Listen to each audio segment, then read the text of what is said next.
Okay. All right. Yes, definitely need to record. But welcome everybody, and thank you for joining our encore presentation of our brain training and neurodivergent learning.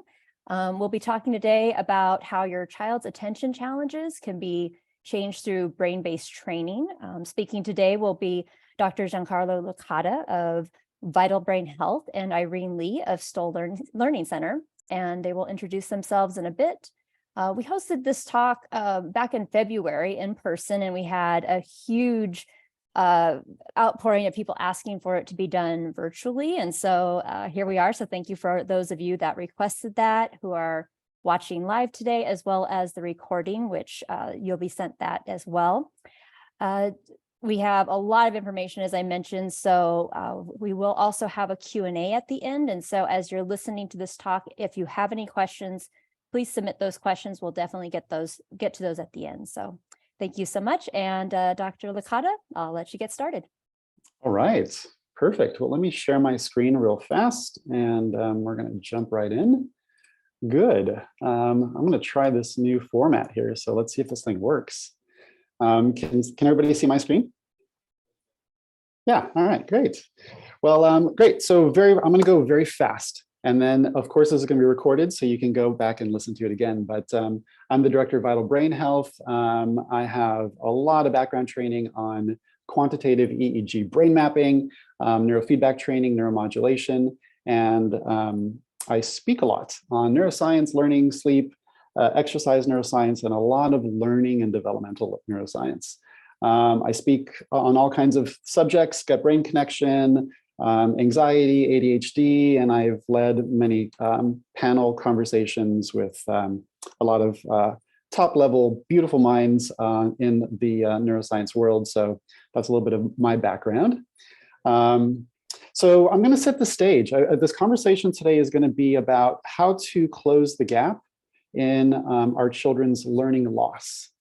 Okay, and so this is, so basically learning loss is the loss of academic progress or skills due to an inadequate or disrupted education. And so cue COVID, right? Cue lockdowns. And now we're like 3 years later, and I don't know about you, but almost every parent I talk to is still trying to play catch up. And so this is the latest article out of CNN, which showed that that children on average have lost about, over a third of a whole school year's worth of learning.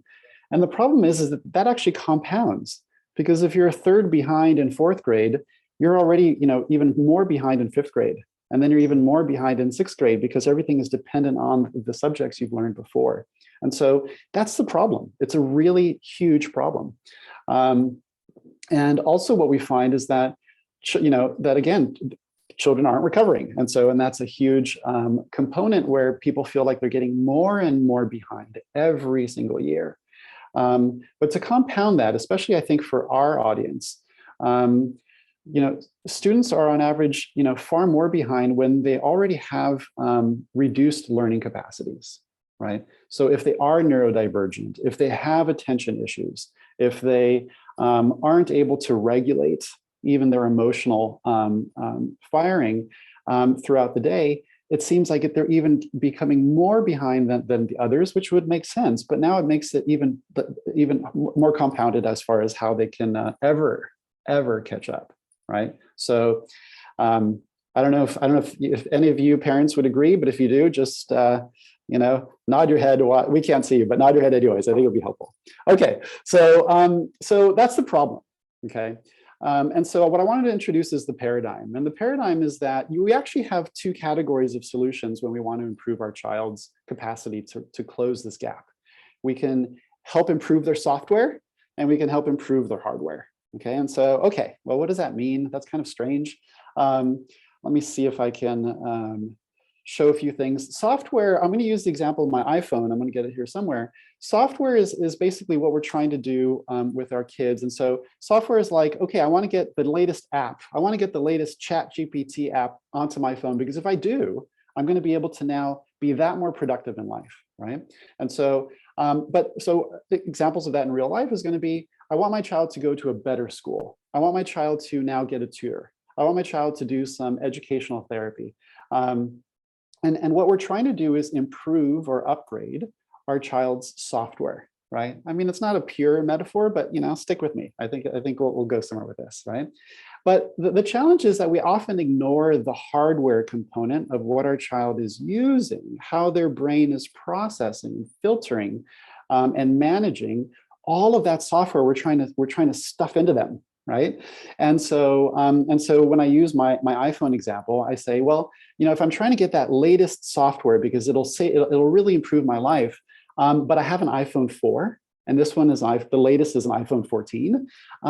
Like I can keep trying to get more information into this iPhone, but it's limited by its hardware capacity, right?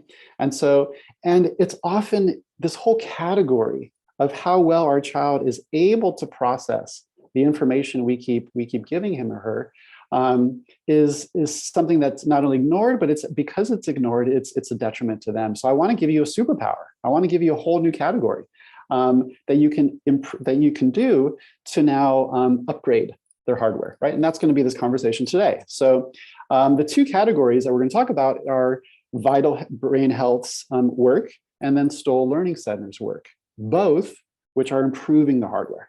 Okay, and so we're going to jump into Vital, right? So what's something that you can do? First of all, the ability we have now the ability to see a child's hardware processing capacity, all of which is improvable. Okay, and so I'll say that again. We now have the ability to do sophisticated brain mapping to see a child's hardware processing capacity. And we can see their ability to, how fast they process. We can see how well the different rooms of the brain talk to each other. We can see which areas are under firing or over firing.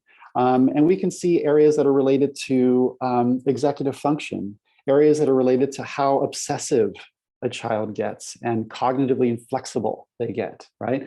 And these are all hardware things. These are all things that this is what the child is using to process the world around them.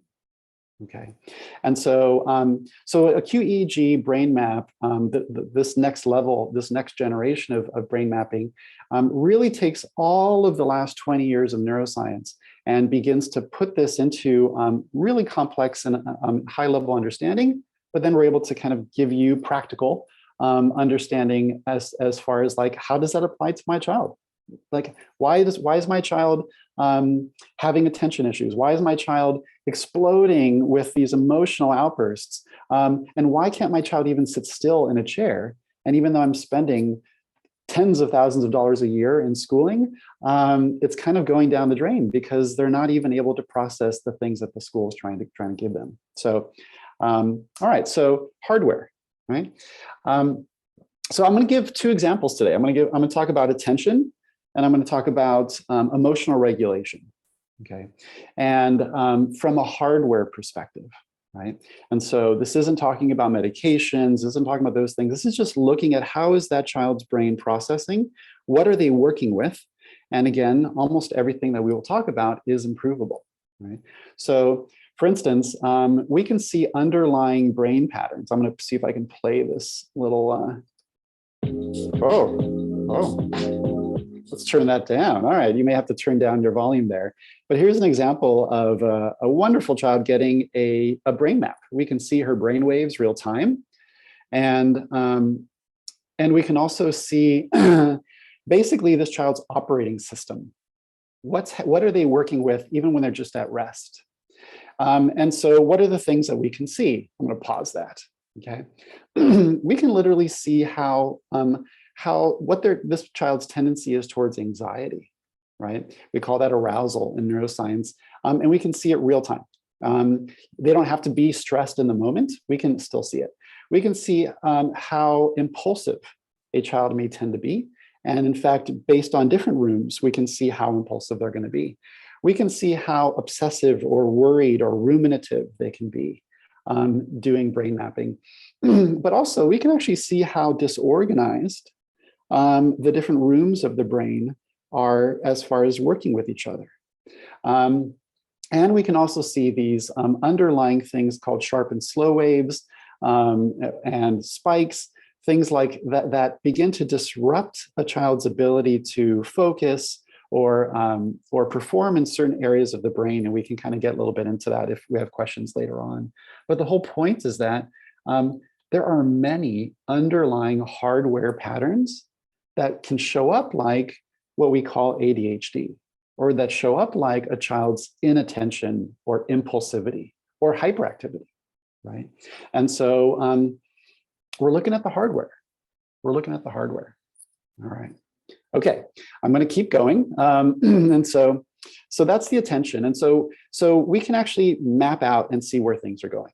The second thing, though, that we can see is we can, once we know what a particular child's hardware, patterning is, what their configuration is, we can actually train it. We can actually begin to improve it. And so there's a whole category of tools called neurofeedback and neuromodulation.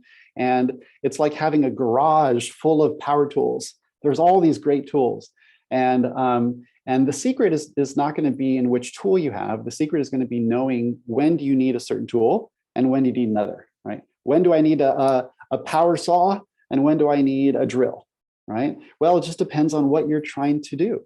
And so, so there are different forms of neurofeedback training that, again, we can talk about later in the Q&A, but we can improve certain brain waves that are called SMR waves. We can help a child make better connections through alpha training.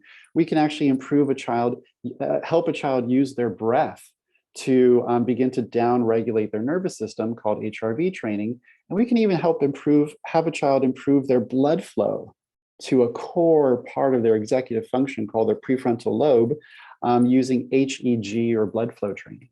And so we can talk about that, but the point is that you can improve your child's hardware, right? You can upgrade from an iPhone 4 to a 5, to a 6, and the same software, the same information, the same education that they're getting is going to be now optimized, and that's going to be key, right?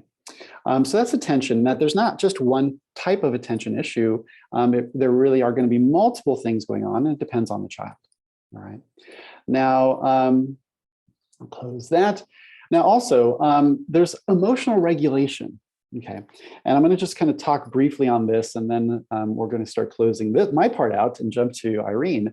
But in fact, we can also see how a child's hardware is influencing their own capacity to regulate their emotions.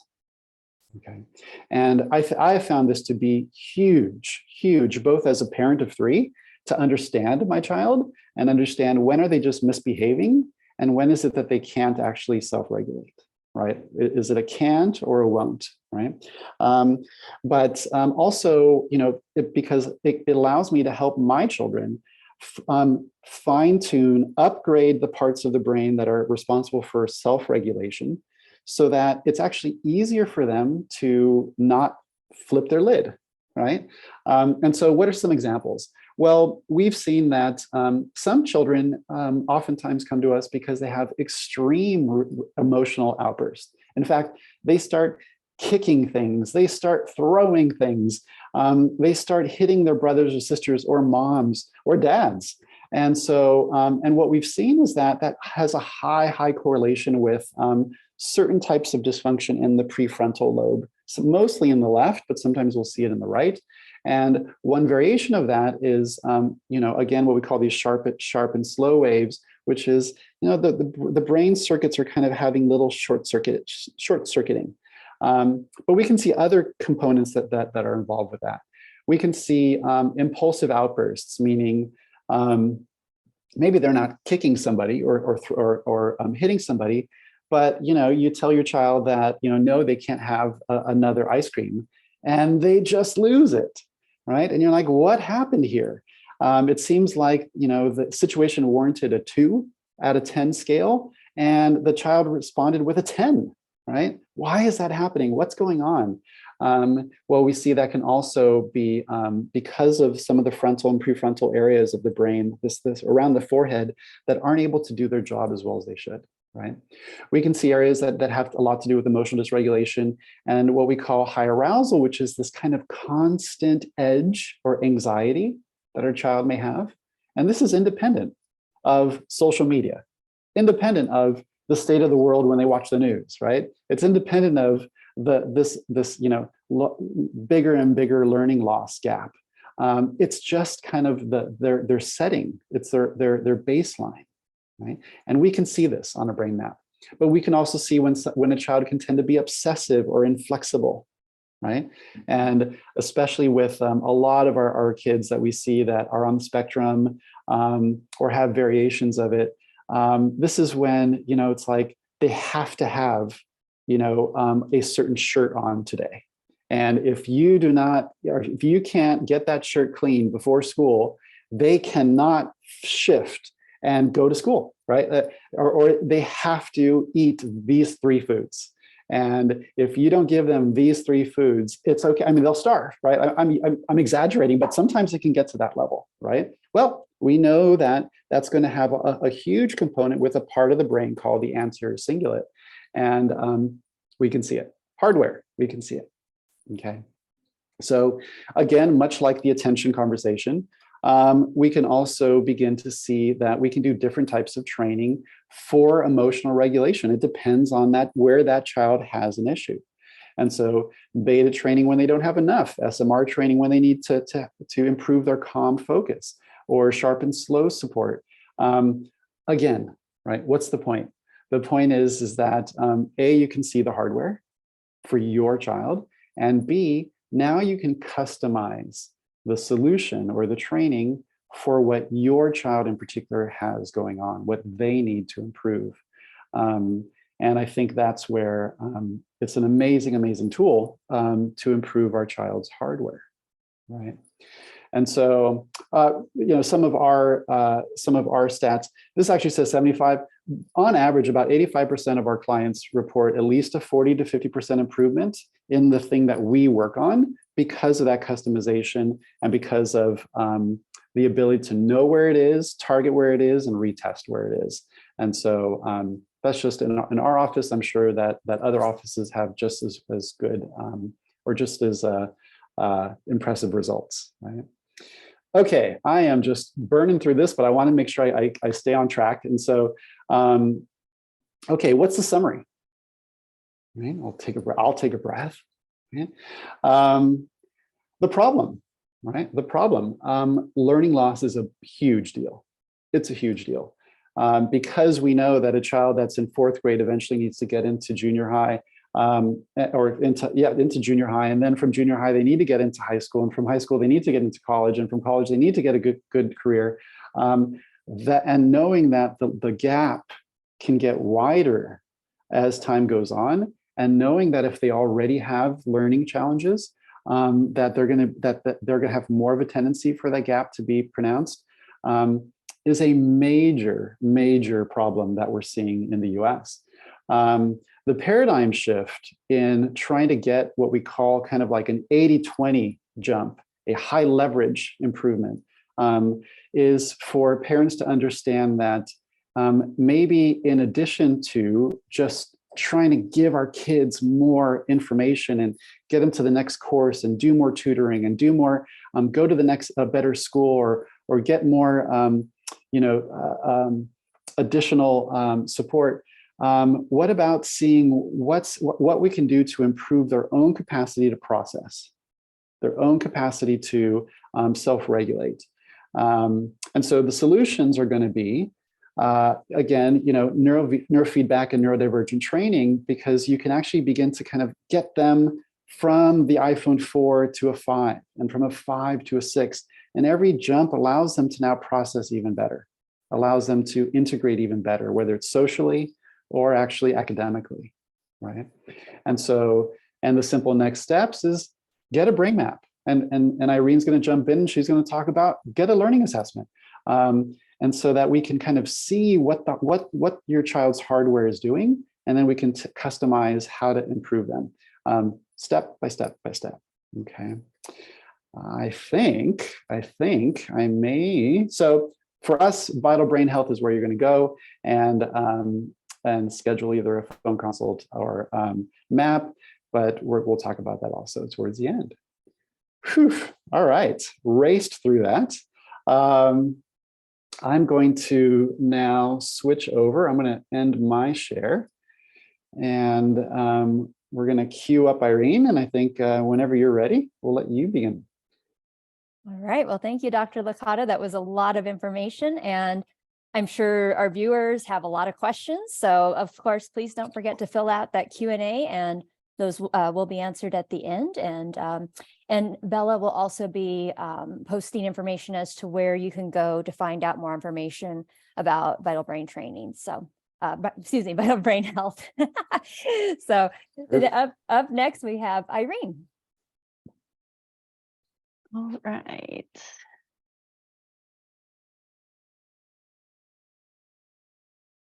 All right. So I am Irene Lee. I am the Center Director of the Stowell Learning Center in the Pasadena, California location. I think Dr. Licata set a great stage for just our general topic today. Very much our philosophies and what we're going after really do align. And yeah, we're probably going to rush through because the first time we did this, I think it was almost 2 hours long, and we have to condense this to less than an hour. So yes. But yeah, kind of in the same vein, I love that analogy of the hardware versus the software. Dr. Licata and our goals are to really go after the true issue and not just a Band-Aid approach, or like Dr. Licata said, making sure you're using the correct tools for the correct issue kind of thing. I'm mostly going to be speaking on the imposters of ADD or ADHD. We work with a wide range of learning challenges, but we all often get some very common concerns about certain things when it's really underlying things. So I would be remiss to move on without mentioning our learning skills continuum. If you did any kind of research on the Stowell Learning Center, you know this is our philosophy. So very much like the hardware versus software, we are looking at learning as a continuum of skills. We like to analogize it like a ladder. If you're trying to do a job at the top of the ladder, but some of those underlying rungs are not stable or solid, then of course your attention is going to get diverted away from doing that job to trying to stay balanced on that ladder. So we have to identify exactly what the main core root issue is so that we can properly and effectively go after those things so that attention ultimately gets better. Sometimes it really truly is attention, and then you have to know what kind of attention it is and go after that attention skill in the correct way, which is where Dr. Licata and his center comes in, or identify what the actual learning challenge is and then go after that instead, which is what I'll be talking about. So as I mentioned, the Stowell Learning Center works with a huge range of learning challenges, but the two main, most common challenges that we work on or that we tend to identify are auditory processing disorder or deficiencies and or dyslexia.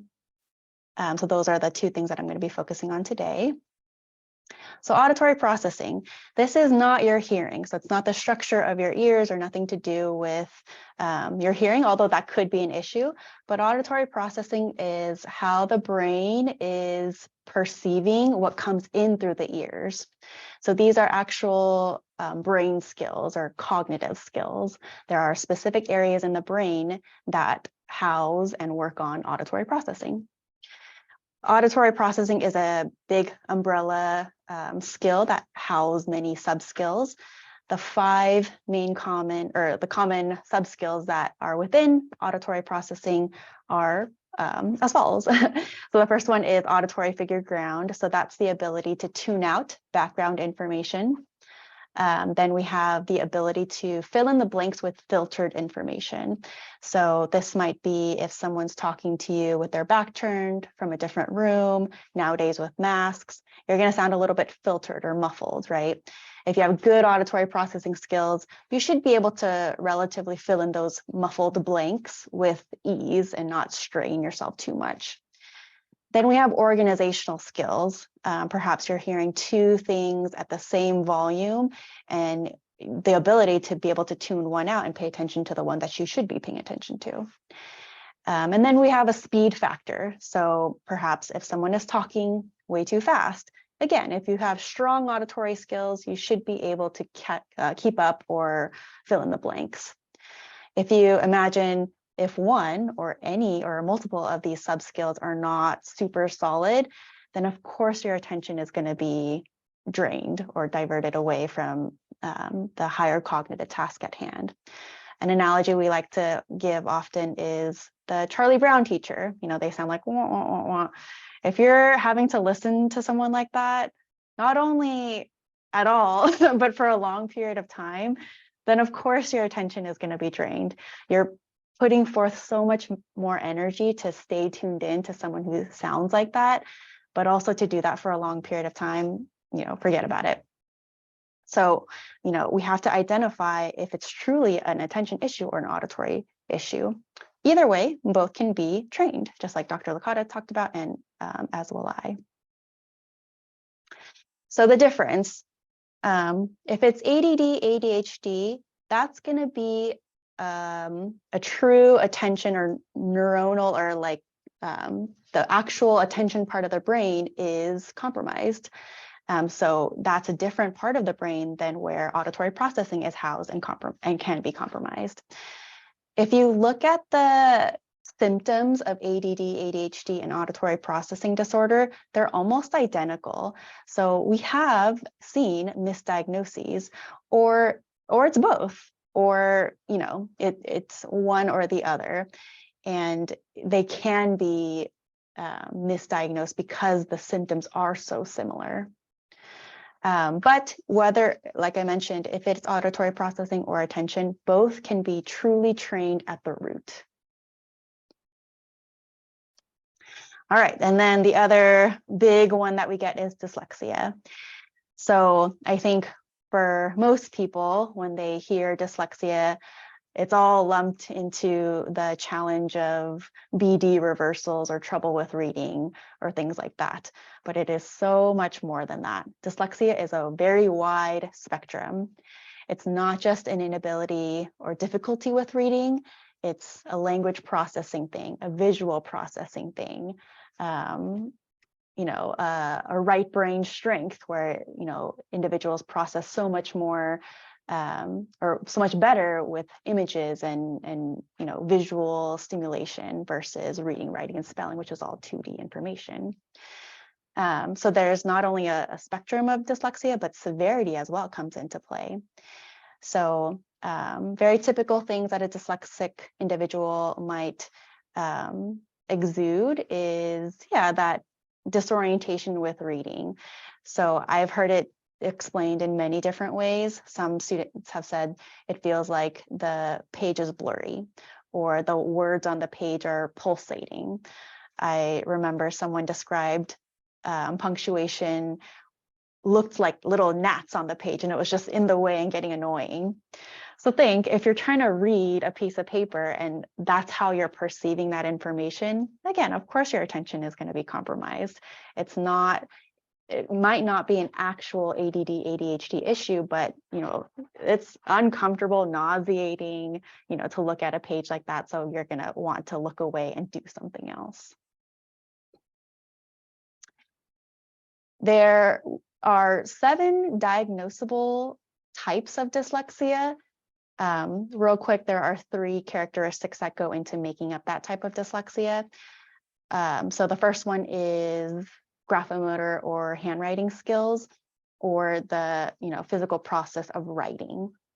Number 2 is an auditory processing challenge. Can you connect the symbols that you see with the sounds that you hear, and the sounds that you hear, are they accurate? And then a sight word retrieval skill. So can you essentially memorize words as images versus always having to sound out every single letter? So whichever combination you have of those 3 skills makes up your type of dyslexia. So that it's even more so important to identify what type of dyslexia so that we can go after those sub skills as efficiently as possible. I want to make sure to highlight the strengths of dyslexic individuals. They tend to be incredibly intelligent and creative. So it's never a matter of intelligence. Dyslexic individuals actually tend to be some of the most intelligent individuals on this planet. They are highly right-brained, which means they are so much more adept to perceiving information visually. Again, if you think reading, writing, and spelling, that's all 2D information. So that's going to be disorienting to a dyslexic individual.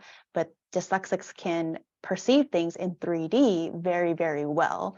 This is, why they tend to become architecturists. What's the term? Whatever. I had a doctor, a very successful doctor who was dyslexic because he can perceive the bone or the skeleton, in 3D very, very well. Artists, of course, anything within the creative field, their brain is very, very strong in perceiving information in that way. Therefore, they tend to create their own businesses or come up with innovative things because they are so 3D in their perception. But on the flip side, if you think, okay, a right brain strength, that must typically show left brain weaknesses, so organization, left to right thinking, that type of thing. And then, of course, the reading, writing, and spelling. Oh, I jumped the gun. I mentioned challenges, 7 types of dyslexia. And then something that has been coming up in the recent years is something called stealth dyslexia. This is where this individual is so intelligent and so good at covering up their challenges. They might have incredible awareness, or they just have learned to develop really strong coping mechanisms on top of their intelligence. When you perceive that individual, you would never think that there's anything wrong. They're not struggling with anything, they're just fine. But internally, they have to work that much harder than perhaps their peers who is non-dyslexic to be able to have the same output, whether in school or their job or whatever. So it's kind of unfortunately, they have all these strengths, but they're struggling internally and no one would notice. All right, so what can be done about any of these challenges? So Dr. Licata and I, we work on making permanent changes. We're going after the actual root of the issue or the actual skill and doing brain training or neurofeedback to go after actual permanent real changes. So attention can be trained, auditory processing can be trained, dyslexia can be trained on a permanent level. I am not a doctor, but medication is definitely a viable option. I've learned that if it's a true ADD, ADHD neurochemical issue, then yeah, medication could be a great route, and that's where you would consult a specialist or a professional within that realm. Everything that we do at the Stowell Learning Center is all based off of neuroplasticity, the idea that the brain can literally change itself through intensive, frequent brain training. So if it's an attention issue, we're going to go after those skills intensively to make new neural connections and permanent neural connections. I like to give the analogy of the gym, the brain like going to the gym. If you went to the gym, let's say 2 days a week for an hour a day, yeah, you're going to see change, but it's going to take longer versus if you're going to the gym 4 days a week, hour and a half a day, you're going to see change that much faster. The brain is a muscle, same concept. You have to go after the specific skills in order to make those new neural connections on a permanent basis. Our goal is really to create comfortable, confident, independent learners. We are not tutoring. Tutoring would be a Band-Aid approach. That would be going after software, perhaps. We're going after really making those root, learning challenge change, strengthening that and sending the child or the individual off on their way. Hopefully we never have to see them again in a good way.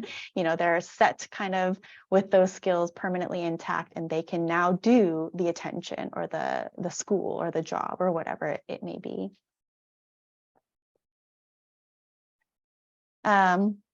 So we at the Stowell Learning Center really specialize on those learning skills training.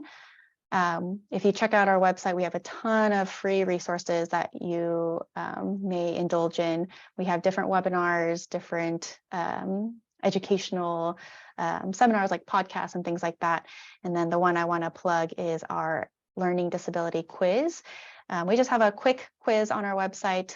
Megan will put that link in the chat here, I believe. Yes. And then, yeah, if you have a concern of yourself or your child or someone you know, you can just kind of take that little quiz and it'll tell you if there is a cause for concern. And then you could pursue an assessment with us to really go after identifying what those learning skills challenges are. And that is what I have. I will pass it over to Megan. Wonderful. Again, a lot of information. I'm sure a lot of the viewers right now have a lot of questions. And we're actually going to be moving, and some hand claps. Thank you for that. Great presentations on both. So if you want to jump into the Q&A, let's see. If you would like, I can get this going with reading. Dr. Licata, this one was for you. Laura asked a question about, I believe it was during the brain scan. Are these results dulled if they are on medication like guanfacine, probably messed that up, or Prozac? Yeah. Are the results dulled? No. We'll usually know on the recording what we see. And I see results on the map or results with the training. I guess I wasn't quite clear. She did not indicate, but the question, I believe, came up when you were talking about the mapping. The mapping. Yes, they will be dulled slightly because of, they won't be dulled.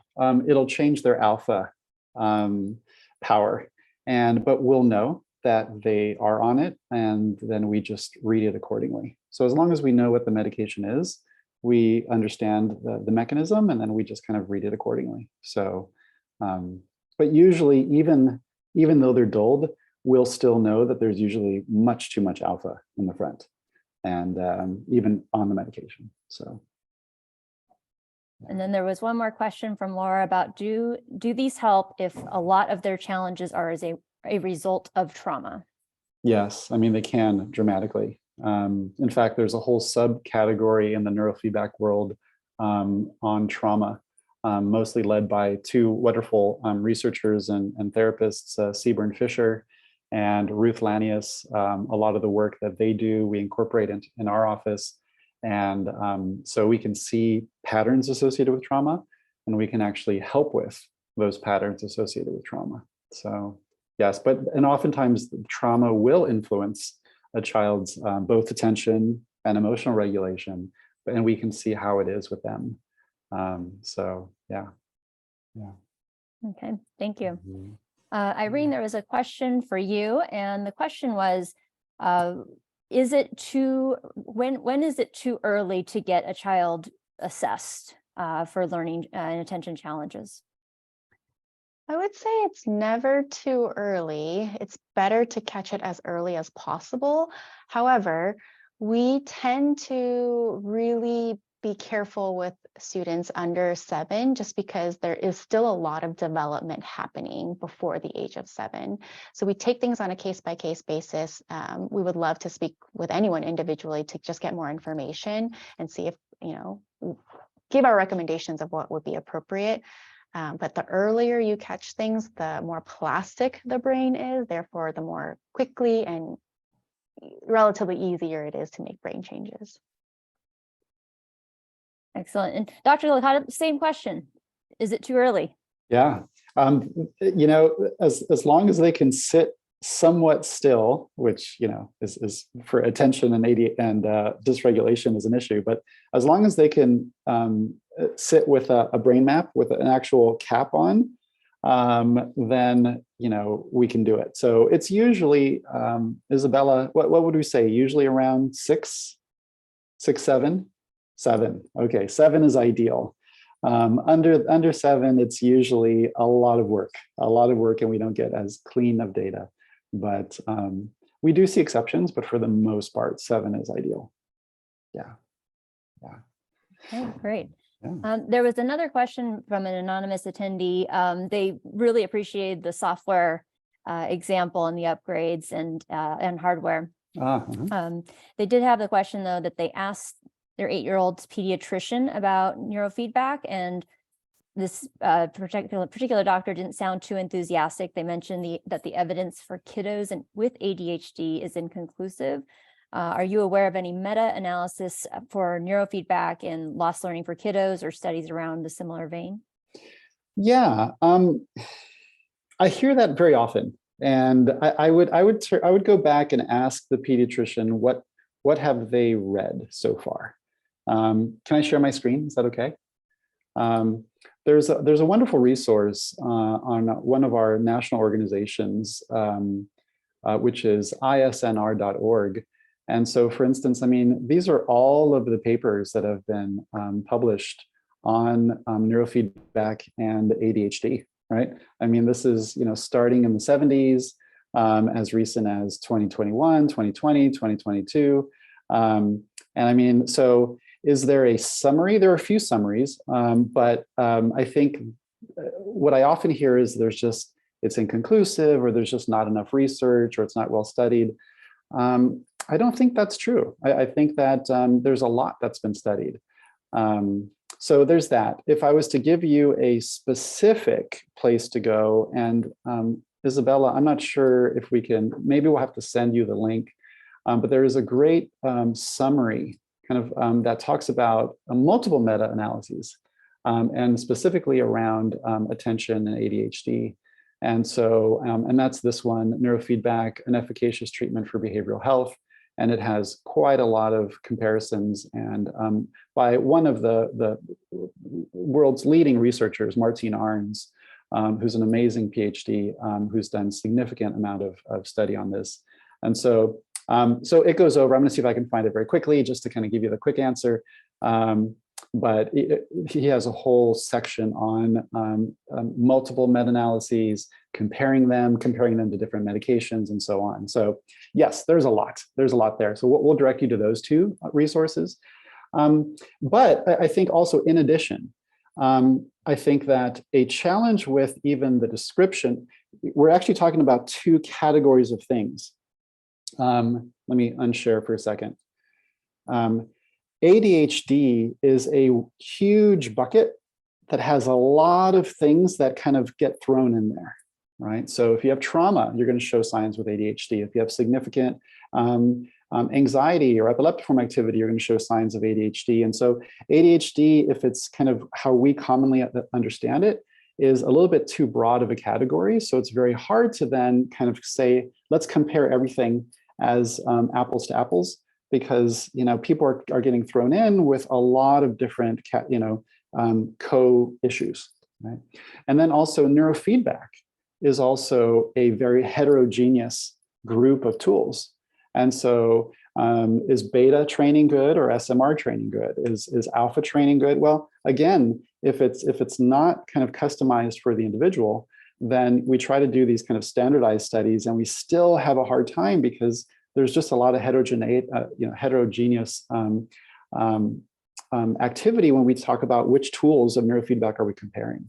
So again, I think that there's obviously going to be more room for research, but I think there's an overwhelming amount of research to be enough to show that if we can get a map, what's going on, you match the tool to the brain pattern, and you work on it consistently over a minimum effective dose, the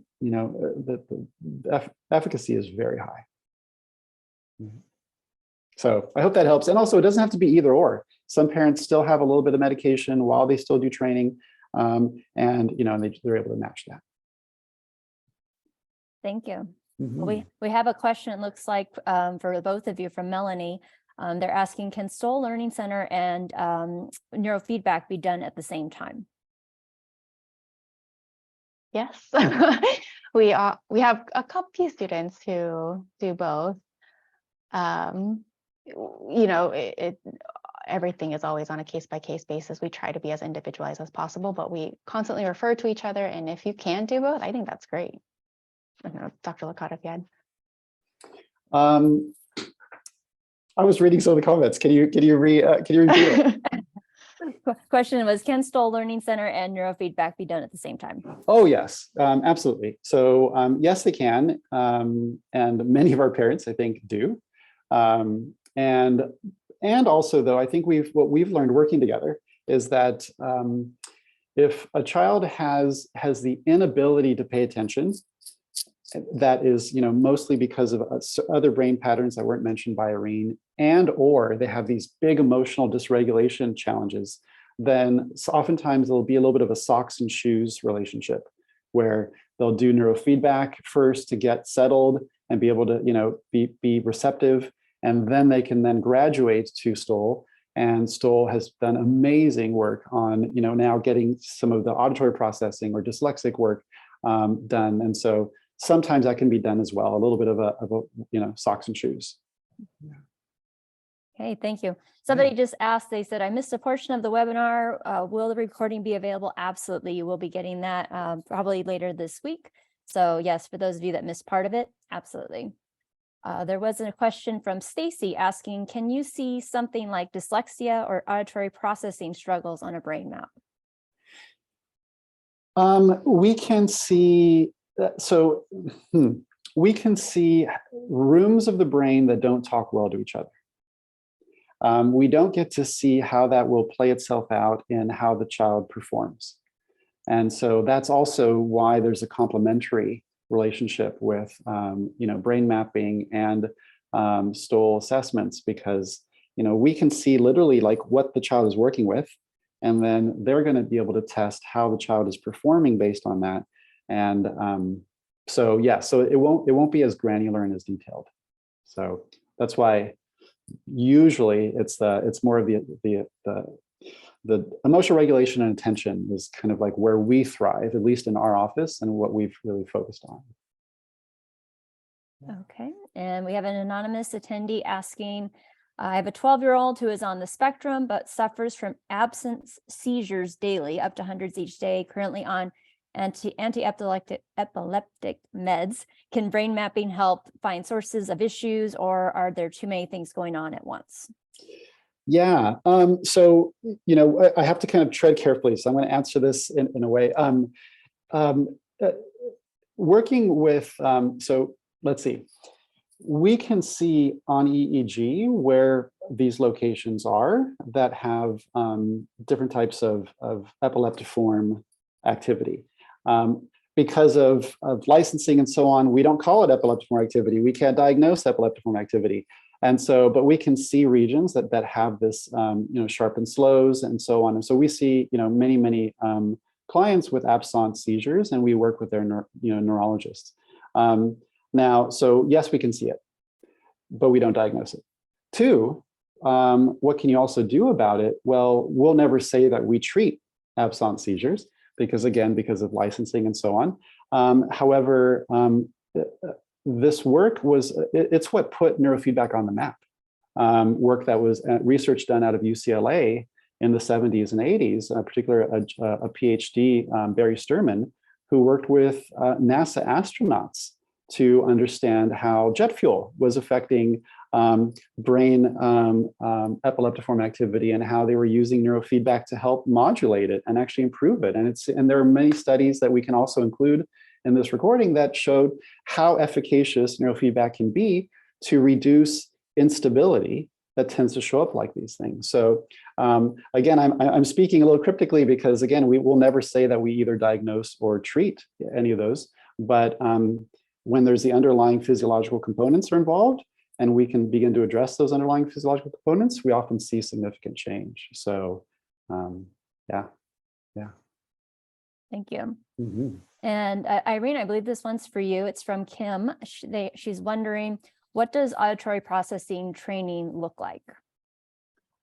It can look like very many different things. I would say to categorize the two main ways we go after it is passively and then actively. So passively, it's essentially specialized music done on specialized headphones, and you're just listening to music, and that's passively training your auditory system to become stronger. It's targeting specific frequencies that you may be missing in the brain, and doing that sort of training.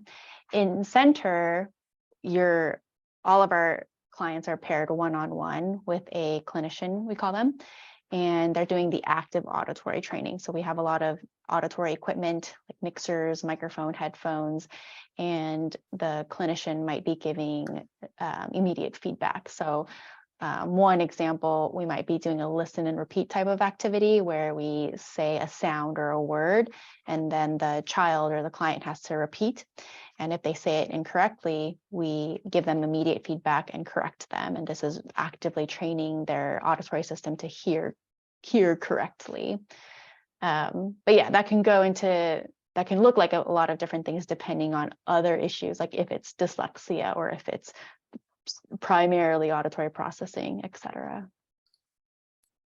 Okay, thank you. And we did have a comment by Gregory. Thank you so much for your comment. He's a clinical psychologist and just kind of talked about how with medications there are side effects and there's a lot of things going on with, and sometimes it is good, but when you can find something that maybe is a little bit more going after the root of the issues that are happening, try that out first if possible. And he did say very skillful presentation. So thank you for that, Gregory. We really appreciate it. And, I want to wrap up. I know, or I'm watching the time here. I want to be respectful of everyone's time. If your question was not answered in this live webinar, we will reach out directly to you to answer that question. But before we wrap up, any final thoughts from both Dr. Licata and Irene? Put you on the spot. I can start. Yeah.